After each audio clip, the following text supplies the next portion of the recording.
అమ్మ శేషవస్త్ర చంద్రశేఖర పరమాచార్య నిరూపించారండి ఒక చోటి విషయాన్ని. ఆయన మహానుభావుడు, సాక్షాత్ నడిచిన పరాశక్తి. ఇప్పటికీ పరమాచార్యకి నమస్కారం చేస్తే తెలియనటువంటి విషయాలు కూడా ద్యోతకమవుతాయి. ఆయన చెప్తారు ఎక్కడో అక్కడ తప్పు త్రోవలో అడుగు వెయ్యపోతుంటే దిద్ది నిన్ను రక్షించేస్తారు, వేరొక వైపుకి వెళ్లకుండా కాపాడతారు, నిన్ను వద్దు నువ్వు వెళ్ళవద్దు అటువంటి చోట్లకని. కాబట్టి చూడండి, ఒకానొకప్పుడు ఆయన అమ్మవారికి అభిషేకం చేసి ఆరాధన చేస్తున్నారు. చేసి ఒక పట్టు బట్ట కట్టారు అమ్మవారికి. కడుతుంటే సభలో అక్కడ కూర్చునుందో తల్లి పిల్లని తీసుకొచ్చింది సభలోకి.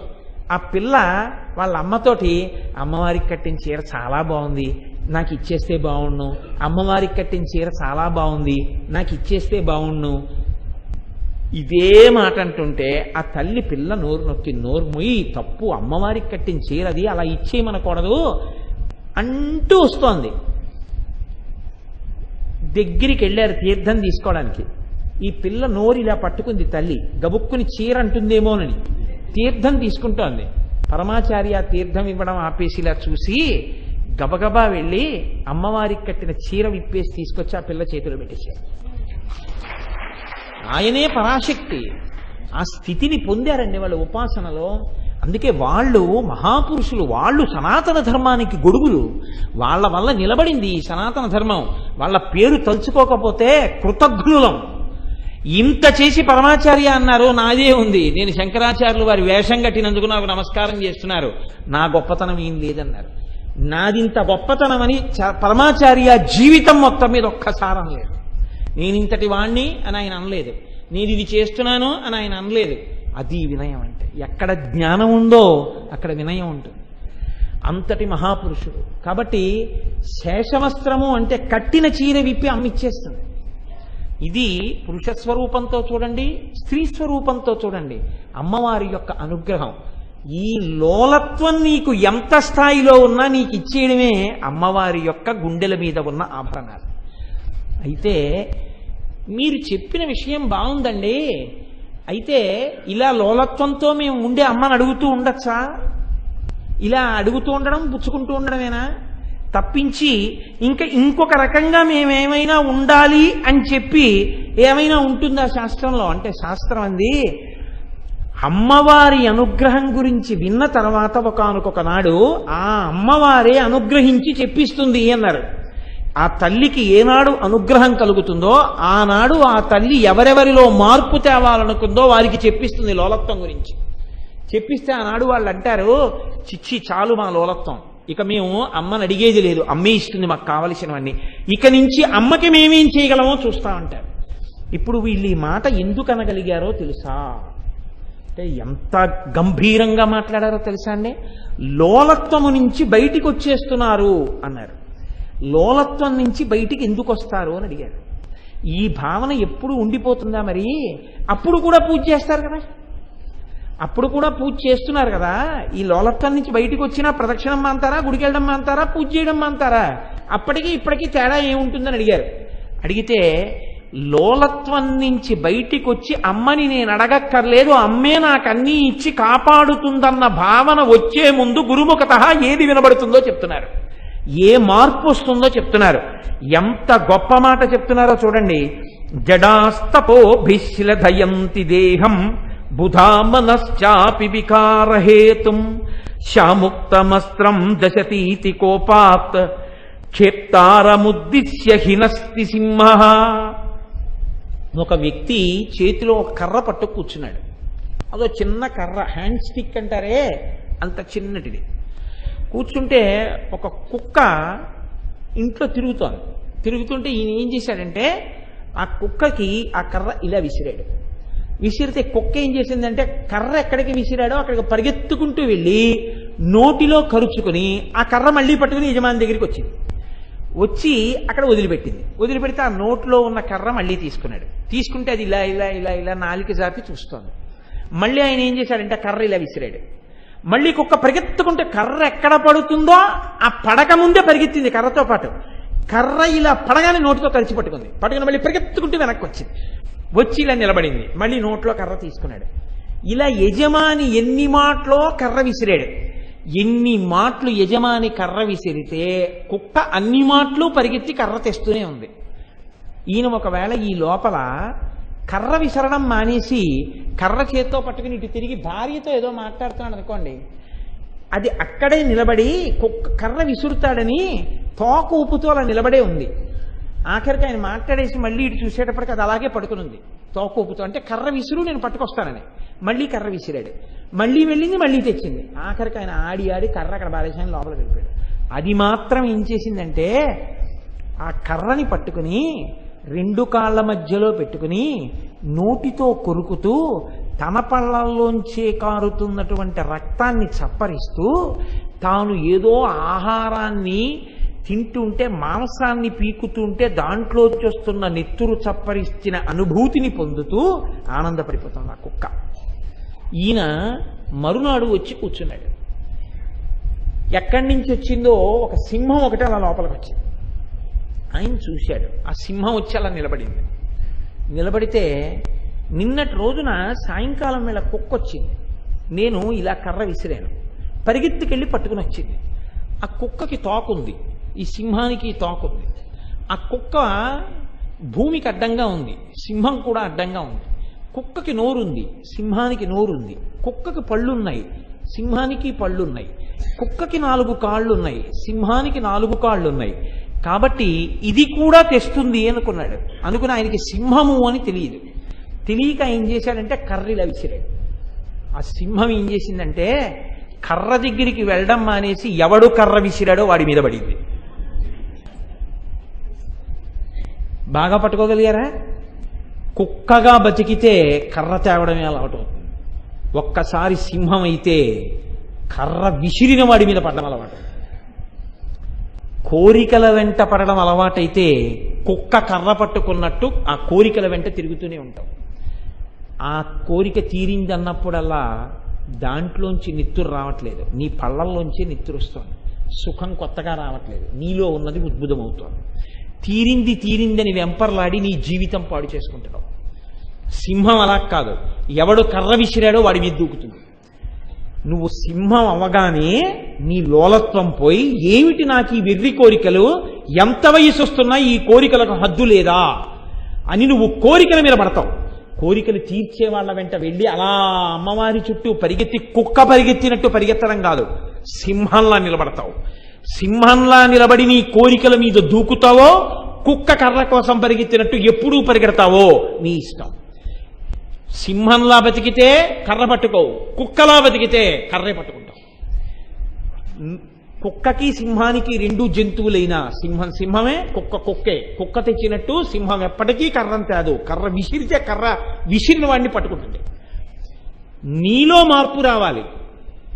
కుక్కలా బతకకుండా సింహంలా బతకాలని నీకు అనిపిస్తే నువ్వు లోలత్వం నుంచి బయటకు వచ్చేస్తావు. అంతే, నువ్వు పరమభక్తుడు అయిపోతావు.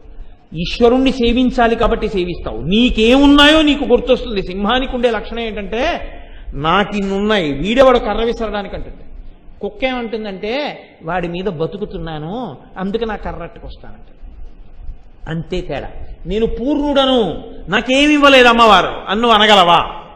నాకేమి ఇవ్వలేదండి నా తల్లి, నాకు ఉద్యోగం ఇచ్చింది, నాకు చక్కటి శరీరాన్ని ఇచ్చింది, నాకు అవయవాలన్నీ ఇచ్చింది, బలం ఇచ్చింది, ఆరోగ్యం ఇచ్చింది, తినడానికి అన్నం ఇచ్చింది. ఒకరి దగ్గర ఇలా చెయ్యి చాపవలసిన అవసరం లేకుండా మనిషికి ఏముండాలో ఆ ఇల్లు ఇచ్చింది, బట్ట ఇచ్చింది, తిండిచ్చింది, ఓ కొడుకునిచ్చింది, ఓ కూతురునిచ్చింది, భగవంతుడి గురించి చెప్పుకునే అదృష్టాన్ని ఇచ్చింది, ఒక 100 మంది వినేటట్టుగా చెప్పగలిగినటువంటి వాక్ మాధుర్యాన్ని ఇచ్చింది, పూజ చేసుకోవడానికి చేతులు ఇచ్చింది, ప్రదక్షిణానికి కాళ్ళు ఇచ్చింది, 60 ఏళ్లు ఉద్యోగం చేసుకునే ఉద్యోగం ఇచ్చింది, తర్వాత బతకడానికి పెన్షన్ ఇచ్చింది. ఇంకా నాకేమి ఇవ్వాలండి మా అమ్మ అని నువ్వు అనగలిగితే నువ్వు కర్ర కోసం వెంపర్లాడేవాడివి కావు, లోపల నుంచి వచ్చే కోరికల మీద దుమకగలిగిన సింహాని వయ్యావు. ఎన్ని ఉన్నా ఇంకా ఏదో లేదని నువ్వు ఏడవడం మొదలు పెడితే నువ్వు ఎప్పటికీ కుక్కవే. నన్ను క్షమించండి, నేను మిమ్మల్ని అంటలేదు, బాగా గుర్తుపెట్టుకోండి, నా మీద పెట్టుకున్నాను. కుక్కగా బతక ఒక కోటేశ్వరరావు, సింహంలా బతకడం ఎప్పటికైనా నేర్చుకో అని నాకు నేను బోధ చేసుకుంటున్నాను. ఎందుకు చేసుకుంటున్నాను? ఈ సభలో ఇన్ని సింహాల మధ్యలో కూర్చున్నాను కాబట్టి ఈ సింహాల పోలిక నాకు రాకపోతుందా అని. కాబట్టి శాస్త్రం అంటుంది ఎప్పుడో వినపడుతుంది గురుముఖత ఆ మాట. ఆ వినపడినప్పుడు బయటికి వస్తాడయా. అప్పటి వరకు తెలియదు, తనకున్నవి తెలియదు, లేనివే తెలుస్తూ ఉంటాయి. ఉన్నవాటి చేత తృప్తి కలగదు. నాకున్నాయన్న తృప్తి ఏనాడు కలిగిందో ఆనాడే వాడు సింహమయ్యాడు. ఇది వినబడితే ఆ లోలత్వములోంచి బయటికి వచ్చేటట్టుగా అమ్మవారి అనుగ్రహం ఒక గురు రూపంలో వచ్చి మాట్లాడటమే అమ్మవారి వెడలో ఉన్న హారములకు సంకేతం. కాబట్టి ఇప్పుడు ఆ కోరికల మీద యుద్ధం చెయ్యాలి అంటే అది సింహమై ఉండాలి. సింహంగా ఎలా ఉంటుంది అంటే ఆ కోరికల గురించి నీకు ఒక అవగాహన రావాలి. ఈ అవగాహన అమ్మవారు ఎంత గొప్పగా చెప్తోందో చూడండి. జీర్యంతే జీర్యత కేశాః దంతా జీర్యంతి జీర్యతః జీర్యతశ్చక్షుషీ శ్రోత్రే తృష్టైకా తరుణాయతే. సింహం అవ్వాలనుకున్న వాట ఒక పరిశీలనం చేస్తాట. నాకు జీర్యంతే జీర్యత కేశాః, ఈ జుట్టు నేను పుట్టినప్పుడు నల్లగా ఉండేది. ఒక 10 సంవత్సరాల క్రితం మొత్తం నల్లగా ఉండేది. ఒక 5 సంవత్సరాల క్రితం అక్కడక్కడ తెల్ల వెంట్రుకలు ఉండేవి. ఇప్పుడు తెల్ల వెంట్రుకలు ఎక్కువ అవుతున్నాయి, నల్ల వెంట్రుకలు తక్కువ అవుతున్నాయి. అంటే ఈ శరీరము జీర్ణావస్థని పొందడం సిద్ధపడుతోంది. దీనికి వృద్ధాప్యం రాబోతోంది. ఇది మార్పు చెందుతోంది. బహుశః అదే తుద మార్పు. ఆ మార్పు చెందే లోపల నేను ఎక్కువగా ఈశ్వరుణ్ణి సేవించుకోవాలి. ఈ శరీరమునందు వెంట్రుకలు తెల్లబడిపోతున్నాయి. దంతా జీర్యంతి జీర్యతః, పళ్ళు పరమపటుత్వంతో ఉండేవి. చెరుకు కర్రలు కొరికేసేవాణ్ణి. కానీ ఈ పళ్ళు ఇప్పుడు గట్టిగా బ్రష్ పెట్టి రుద్దితే తట్టుకోలేక పళ్ళు ఊడిపోతున్నాయి. కాబట్టి నా దంతములు ఊడి పడిపోతున్నాయి. జీర్యతశ్చక్షుషీ శ్రోత్రే, అంత దూరంలో ఉన్నదాన్ని చూసేవాణ్ణి. నలకలంతంత అక్షరాలు అసుర సంధ్య వేళలో సూర్యాస్తమయం అవుతుండగా గదిలో కూర్చుని కళ్ళజోడు లేకుండా చదివేవాడిని. అటువంటిది కళ్ళజోడు పెట్టుకుంటే తప్ప చదవలేని స్థితి ఈ కన్నులకు కలిగింది. తృష్టైకా తరుణాయతే, ఏది ఇంకా పటుత్వంతో శరీరంలో ఉండిపోయిందంటే ఆనాటి నుంచి ఈనాటి వరకు ముదుసలితనం రాకుండా పటుత్వంతో ఉండిపోయింది ఏది అంటే నా కోరికలు ఒక్కటే. దిక్కుమాల కోరికలు, వాటికి వృద్ధాప్యం రావట్లేదు. వెంట్రుకలు తెల్లబడిపోతున్నాయి, దంతాలు ఊడిపోతున్నాయి, చెవులు వినపడ్డం తగ్గిపోతోంది, కళ్ళకి చూడడం తగ్గిపోతోంది. కోరికలు మాత్రం నవయవ్వనంలోనే ఉన్నాయి. వలిభిర్ముఖమాక్రాంతం ఫలితైరంకితం శిరః గాత్రాణి శిథిలాయంతే తృష్టైకా తరుణాయతే. ముఖం ఒకప్పుడు చాలా చక్కగా చర్మం అంతా కూడా బిగువుతో ఉండేది. మెల్లమెల్లగా మెల్లమెల్లగా ముఖం మీద ముడతలు ప్రారంభమయ్యాయి, నుదురు మీద మడతలు ప్రారంభమయ్యాయి, చెక్కిళ్ల మీద మడతలు ప్రారంభమయ్యాయి. అంటే శరీరము చర్మము జారిపోయి మడతలు పడిపోవడం ప్రారంభమైపోయింది.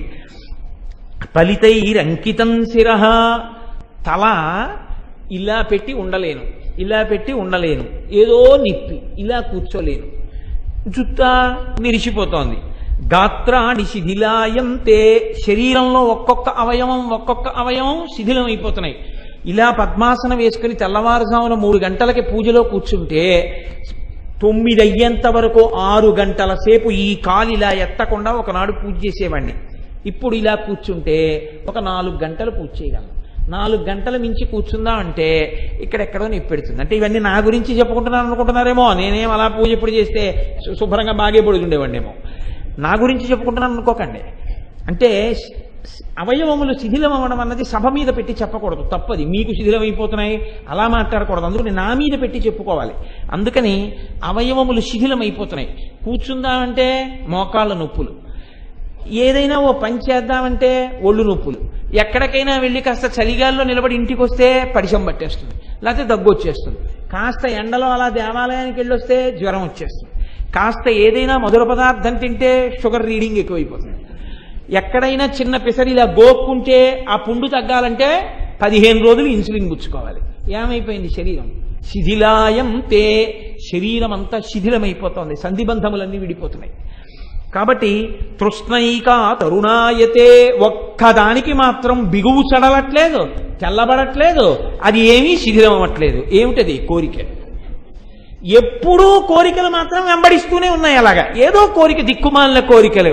ఈ కోరికలకి అంతు లేకపోవడం వల్ల ఘర్షణల వల్ల దెబ్బలాట్ల వల్ల ఏడుపులలో పెడబబ్బల్లో అల్లర్లు, వాళ్ళకి మనశ్శాంతి ఉండదు, ఇంకోళ్ళకి మనశ్శాంతి ఉండనివారు. యథా వ్యాళ గళస్థోపి భేకోదాంశానపేక్షతే తథా కాలాహినాగ్రస్తో జీవో భోగాన్ శాశ్వతాన్. ఏమిరా ఇన్నాళ్ళు పెద్దవాడిని అయిపోయాను, చేసినన్నాళ్ళు చేశాను, 500 కాగితంకి 100 కాగితంకి తేడా తెలియట్లేదు, 5 రూపాయల బిళ్ళకి 1 రూపాయికి తేడా తెలియట్లేదు, ఇంకా ఎందుకురా ఈ బీరువా తాళాలను. ఇంకా నుంచి నాన్న ఏదో కొద్దిగా అమౌంట్ ఉంటే ఎప్పుడైనా నువ్వు లేనప్పుడు అవసరమైతే ఓ ఏటీఎం కార్డులో కొద్దిగా ఉంచు, మిగిలినవి బ్యాంక్ అకౌంట్లు అవన్నీ నీ పేరు మీద పెట్టేస్తున్నాను అమౌంట్లు. ఇంక నుంచి పూజ కూడా నువ్వు చెయ్యి, ఇంట్లో మంచి రోజు చూసుకుని. ఇక నుంచి నేను మానస పూజ చేస్తుంటాను, ఎందుకంటే అభిషేకం చేయబోయి పాత్రలు చేతులు తగిలి కింద పడిపోతున్నాయి అస్తమానం. పూర్వంలా బిగువు లేదు, చేయలేకపోతున్నాను పూజ. ఇక నుంచి నువ్వు చెయ్యి పూజ. నీరాజనం ఇచ్చేటప్పుడు నన్ను పిలు, వచ్చి కళ్ళకద్దుకుంటాను. కోడలికి అప్పచెప్తున్నాను, మన వంశం యొక్క ఆ గౌరవం పోకుండా ఇంటి మర్యాద నిలబెట్టండి. ఇక నుంచి నేను ఎక్కువ ఏదైనా పారాయణ చేసుకుంటూ, రామాయణ భారత భాగవతాలు చదువుకుంటూ, భగవత్కీర్తనలు వింటూ, దేవాలయాలను సేవిస్తూ నేను ప్రశాంతంగా గడుపుతాను. అన్నిటికీ నువ్వు నన్ను బయటికి పిలవక్కర్లేదు, నేను ఒక గదిలో ఉండి ప్రశాంతమైన జీవితం గడుపుతాను అంటాడని మీరు అనుకుంటున్నారా? అప్పుడే అక్కర్లేని తిరుగుళ్ళన్నీ కల్పించుకుంటాడు తిరుగుడు. ఎందుకో తెలుసా అండి? అసలు కారణం ఏకాంతంగా ఈశ్వరుణ్ణి సేవించలేడు. ఈశ్వరుడిచ్చిన ఆ కొద్దిపాటి శక్తిని కూడా లౌకికానికి ఖర్చు పెడుతూనే ఉంటాడు. ఎంత తిరుగుడు పిచ్చో, తిరుగుతూనే ఉంటాడు అలాగా. ఇంకా ఎంత పిచ్చో, ఇంకా డబ్బు నా పేరు మీద ఉండాలంటాడు, ఇంకా బీరువాలు నా పేరు మీద ఉండాలంటాడు, అన్నీ నాకు తెలిసి జరగాలంటాడు. ఇంకేమిటి నీకు తెలిసి జరగాలి? చేస్తాడు పిల్లాడు, వాడికి తెలిసింది, వాడిని చేయని. నీ అనుమానం వస్తే నాన్నగారండి ఇలా చేయనా అన్నప్పుడు సలహా చెప్పు. నువ్వు ఈశ్వరుణ్ణి మానసికంగా ఆరాధన చేస్తూ నీ కొడుకు తొట్టుపడకుండా నువ్వు చక్కగా ఉపాసన చెయ్యి. ఒక్కనాటికి చెయ్యలేడు, ఒక్కనాటికి సంఘ పరిత్యాగం చెయ్యలేడు. ఇంకా ఏదో కోడల మీద ఏడుపు, ఇంకా ఏదో భర్త మీద ఏడుపు, ఇంకా కొడుకుల మీద ఏడుపు. నాకు ఆశ్చర్యంగా ఉంటుంది లోకాన్ని చూస్తుంటే. కొడుకంటే ఇష్టం, కోడలంటే ఇష్టం లేదు. ఆ కొడుకు ఎలా సంతోషంగా ఉంటాడు నాకు చెప్పండి? అన్నం తింటున్నావా, గడ్డి తింటున్నావా? నీవు కోడలిగా వచ్చినప్పుడు నీ అత్తగారు అలా అన్నప్పుడు నీ భర్త ఎంత నలిగిపోయాడో నీకు అర్థం కాలా? నీ కోడల్ని ప్రేమగా చూసి, నీ కోడలతో నువ్వు సఖ్యంగా ఉండి, నీ కొడుకుతో కోడలు చక్కగా ఉంటుందిరా, నేను సంతోషంగా ఉంటున్నానంటే వాళ్ళిద్దరు సంతోషంగా ఉంటారు. నువ్వు కళ్ళ నీళ్లు పెట్టుకుని కోడలు అలా వెళ్ళేటప్పటికీ కోడల మీద నేరాలు చెప్పి కొడుకు మనసు విరిచేస్తుంటే వాళ్ళిద్దరు ఏమి సంతోషంగా ఉంటారు? కొడుకు చూసి చూడక, మాట్లాడక విసుక్కుంటుంటే నేనేదో సాధించాలని నీకు సంతోషమా? ఇదా ఈ జీవిత చరమాంకంలో నువ్వు సాధించే విజయం? అందుక నీ తుచ్చమైన సంస్కృతి, అందుక నువ్వు బతికున్నది ఇంకాను. ఎంత మర్యాదతో బతకాలి ఒక వయస్సు వచ్చిన తర్వాత. ఇంకా నీకు దేని మీద ఆపేక్ష? ఈశ్వరుడి పాదముల దగ్గర ఎందుకు పెట్టవు మనస్సు అంటే కోరికలు మీద పడుతూనే ఉన్నాయి. ఎంత గొప్పగా మాట్లాడుతున్నారో చూడండి. యథా వ్యాళ గళస్థోపి అయిపోయింది. ఇంకేమిటి? సంధిబంధములన్నీ వెళ్ళిపోతున్నావు. పాము కప్ప అక్కడ కూర్చుని ఉంటుంది. కప్పని మింగే పాము ఏం చేస్తుందంటే ముందు నుంచి రాదు. ముందు నుంచి కానీ పాము వచ్చిందనుకోండి, కప్ప ఒక్క దూకి నీళ్లలోకి దూకేస్తుంది. 4 దూకులు దూకి వెళ్ళిపోతుంది అక్కడికి. అందుకని దొరకదని పాము ఏం చేస్తుందంటే వెనక నుంచి వస్తుంది. కప్ప ముందుకు చూస్తూ ఉంటుంది, వెనక నుంచి వచ్చి పావుని కప్పని పాము పట్టుకుంటుంది. పట్టుకున్నప్పుడు పావు నోటికి కప్ప ఎంత దొరుకుతుందంటే వీపు వరకు దొరుకుతుంది. దాని నోరు, కళ్ళు, ముక్కు అన్ని బయటికి ఉంటాయి. వెనక నన్ను పాము పట్టుకుంది అన్న విషయం అది తెలుసుకోవడానికి దానికి కొంత సమయం పడుతుంది. పాము యొక్క తొందర ఎలా ఉంటుందంటే, ఇంకా ఎంత తొందరగా దీన్ని నిర్జీవం చేసేస్తే అంత తొందరగా నేను దీన్ని మింగేయచ్చు. ఎందుకని? మింగాలంటే ఇది నోరు తెరిచి లోపలికి లాగాలి. ఇది నోరు తెలిచే లోపల దూకేస్తుంది బయటికి. అందుకని ఇంకా దూకలేని స్థితి దీనికి తెచ్చేయాలంటే తొందరగా తన విషాన్ని దాని శరీరంలోకి ఎక్కించేయాలి. అందుకని పట్టుకుని గట్టిగా నొక్కి కోరల్లో విషాన్ని కప్పలోకి ఎక్కిస్తూ ఉంటుంది. ఈ కప్ప వెనక తనని పాము పట్టుకుందని చూడకుండా ముందు ఎగురుతున్న ఈగని పట్టుకోవడానికి నాలిక చాపుతూ ఉంటుంది. సంధిబంధములు విడిపోయి శరీరం శిథిలావస్థలోకి వెళ్ళిపోతుంటే నువ్వు ఇంకా కోరికలు కోరుతూ ఇంకా ఏదో తినాలి, నీకు ఇంకా ఎవరో పెట్టలేదని నువ్వు నాలిక చాపుతున్నావు. ఒక పక్క నుంచి కాలగ్రస్తం అయిపోతోంది శరీరం, నువ్వు ఇంకా కోరికలతో నాలుకలు చాపుతూనే ఉన్నావు. ఆ నాలుక ఈశ్వరుడి సేవలో ఈశ్వర స్తోత్రంలో తరిస్తే మోక్షం వైపుకు వెళ్ళిపోయి ఉండేవాడివి. ఇదే లోలత్వం. అప్పుడు కూడా నీ లోలత్వంలోంచి నువ్వు బయటికి రాలేదు, అప్పుడు కూడా ఇంకా కోరికలే. ఆశ్చర్యంగా ఉంటుందండి. ఇంకా వెళ్ళిపోతారండి, ఇంకా 2 రోజుల కన్నా ఉండరు, అయిన వాళ్ళు ఉంటే పిలిచేయండి అంటారు. పిలిచేస్తే అద్దంలోంచి చూస్తూ ఉంటారు, ఈ వీళ్ళు చూస్తూ ఉంటారు.